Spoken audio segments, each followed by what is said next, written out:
नमस्कार, जय हिंद दोस्तों। पिछले क्लास में मैंने कराया आपको रीवैल्यूएशन अकाउंट। अब देखिए, रीवैल्यूएशन अकाउंट करा दिया, लेकिन उसके बाद जो काम होता है आपको भी पता है, बैलेंस शीट को फाइनल किया जाता है। फिर क्या है कि बैलेंस शीट फाइनल तभी हो पाएगी जब हमको क्वेश्चन में ये बताया जाए कि रीवैल्यूएशन अकाउंट का जो प्रॉफिट है उसे पार्टनर बुक्स में बांटना चाहेंगे या नहीं बांटना चाहेंगे।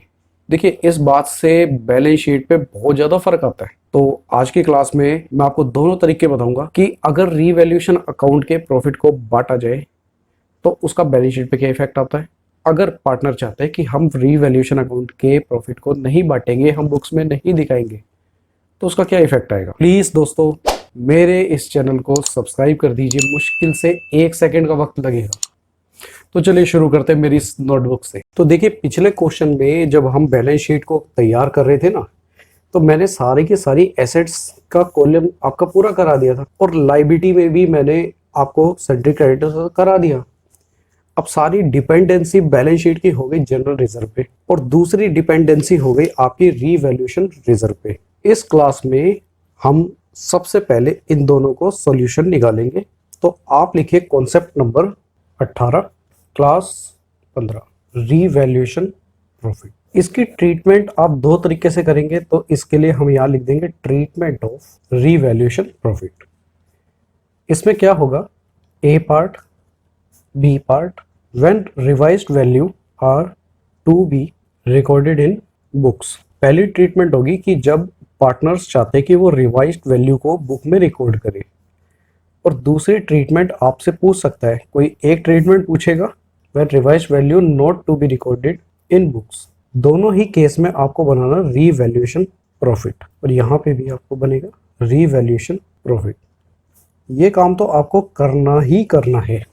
इसको डिस्ट्रीब्यूट करेंगे हम ओल्ड रेशो में, और इसे डिस्ट्रीब्यूट करेंगे सैक्रिफाइस रेशो में। दोस्तों, जो ये वाला पोर्शन है ना, इसमें अक्सर आपसे बार बार हर सवाल में यही पूछा जाएगा कि पार्टनर अपने रिवैल्यूएशन प्रॉफिट को नहीं बांटना चाहते, पार्टनर अपने जनरल रिजर्व को नहीं बांटना चाहते, और गुडविल को चाहे बांटने को बोले या ना बोले, उनकी ट्रीटमेंट लगभग इसी तरीके की होगी। सैक्रिफाइस रेशो में बटेगा। Same treatment in general reserve, profit and loss account. और ये मैं आपको कॉन्सेप्ट के साथ करवा भी रहा हूँ। मैं आपको अगर ध्यान हो तो मैं पिछले 10वीं क्लास से मैं यही करा रहा हूँ कि हर छोटी छोटी चीज़ को कैसे कवर किया जाए। तो अगर हम क्वेश्चन की बात करें तो हम इसी क्वेश्चन को एक बार दोबारा रिपीट करेंगे जो मैंने आपको पिछली क्लास में कराया था। इसके अंदर सब कुछ एज इट इज़ है, रिवैल्यूएशन अकाउंट बनेगा, लेकिन बात अगर रिवैल्यूएशन पे प्रॉफिट की है तो पहले हम करेंगे इस वाले पोर्शन की बात कि अगर आपका क्वेश्चन कह देता है कि रिवाइज्ड वैल्यू को रिकॉर्ड किया जाएगा, तो आप कीजिए रिवाइज्ड वैल्यू को रिकॉर्ड। कैपिटल अकाउंट बनाएंगे, लिखेंगे आप particular A B C, particular A B सी।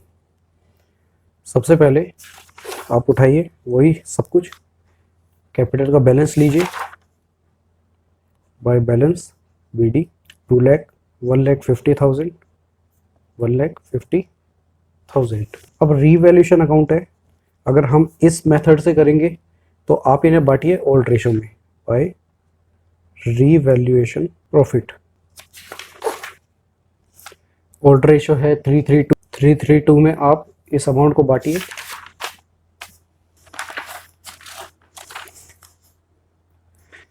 अब बचता है जनरल रिजर्व। आप जनरल रिजर्व को भी ओल्ड रेशो में बांट दीजिए, क्योंकि आप ऐसा मान के चलिए कि जनरल रिजर्व के बारे में भी यही बात बोली गई है कि इनको रिवाइज वैल्यू को पार्टनर रिकॉर्ड करना चाहते हैं। 13,500, 13,500, 9,000, सिर्फ यही फिगर्स थी जो आपकी बट गई है। इनका टोटल लगाइए और यहाँ पे लिख दीजिए टू बैलेंस CD 2,18,900, 168,900, 162,600। तो दोस्तों, ऐसे में क्या होगा कि जैसे ही आपका पार्टनर इस तरह की बात बोलता है तो आप जनरल रिजर्व की ट्रीटमेंट को आप यहाँ से कर दीजिए नील। अब जनरल रिजर्व आपकी बुक्स में नहीं दिखाया जाएगा, क्योंकि पार्टनर ने इसको रिवाइज वैल्यू पे बांट लिया। अब सीधा आप कैपिटल के बैलेंस से उठाइए, जो ये बैलेंस है तीनों के तीनों, आप इन्हें उठा के यहाँ पोस्ट कर दीजिए। बाकी जैसा मैंने आपको पिछली क्लास में सिखाया था, सब कुछ वैसा का वैसा ही है। इनका आप टोटल कीजिए तो क्या होगा दोस्तों, देखो, जब पार्टनर चाहते हैं कि वो रिवाइज वैल्यू को बांटे, बुक के अंदर बांटे, तो ऐसे में क्या किया जाएगा एक रीवैल्यूएशन अकाउंट बनेगा, जो भी एडजस्टमेंट होगी, और बैलेंस शीट के अंदर पोस्ट किया जाएगा इनकी एक्चुअल वैल्यू पे, क्योंकि पार्टनर ने इनको बुक्स में दिखाना है, बांटना है। अब हम बात करेंगे when revised value not to be recorded in book, ऐसे में क्या किया जाएगा।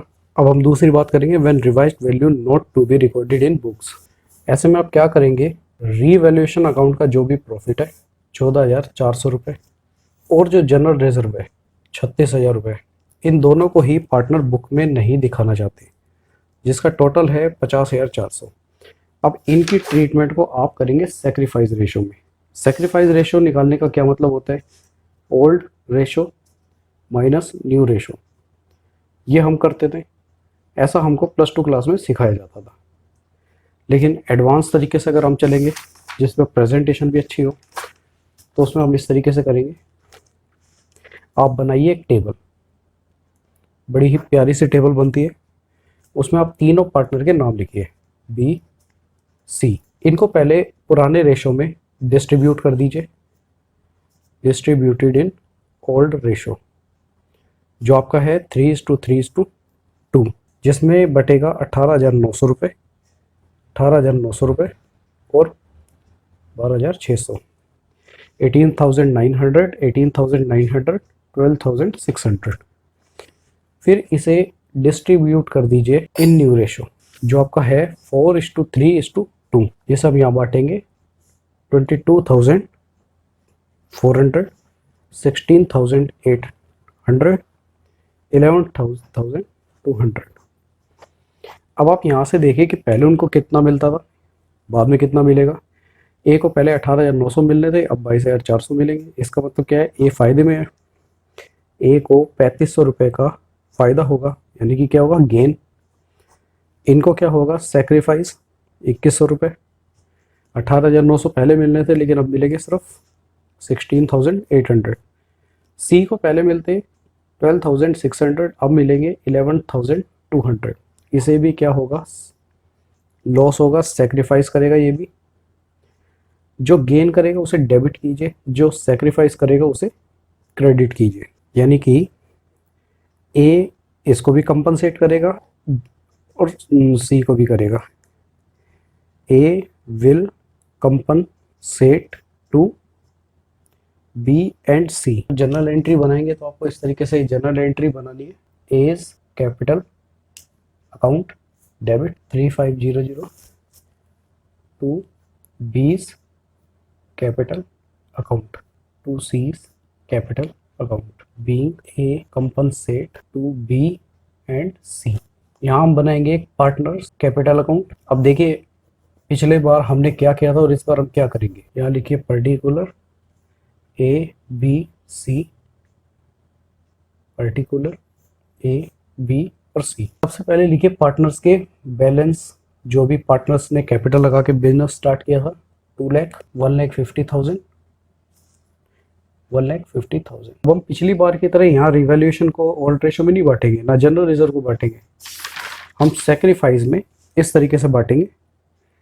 ए से हम पैसे लेंगे और बी और सी को देंगे, तो यहाँ लिखिए बाय ए, और ए के कॉलम में कुछ नहीं डलेगा, यहाँ डलेगा बी और सी के कॉलम में 2,100 रुपये और 1,400 रुपये।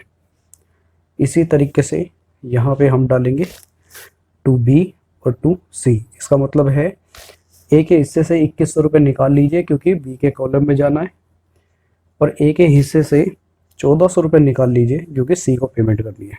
यहाँ पे हम लिखेंगे टू बैलेंस सी डी 1,96,500, 1,52,100, 15,1400, और इसे आप उठा के सीधा डालिए बैलेंस शीट में।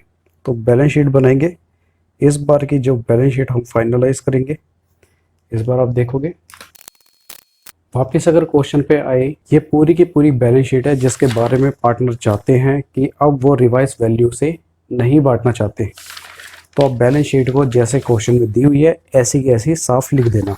Cash at bank 37,000, sundry debtor 44,000, stock 1,20,000 रुपये, मशीनरी 1,59,000, बिल्डिंग 2 लाख। ये सेम के सेम फिगर जो यहाँ पे थी वो हमने उठा के यहाँ पे रख दी है, 5,60,000।